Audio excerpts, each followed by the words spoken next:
Can you see someone's My Eyes Only without password on Snapchat? So let's get started.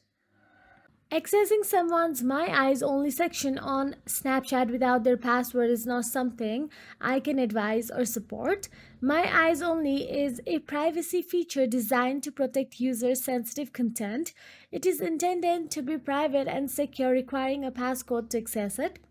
Attempting to bypass someone's security settings or attempting to gain unauthorized access to their private content is both unethical and illegal in many places.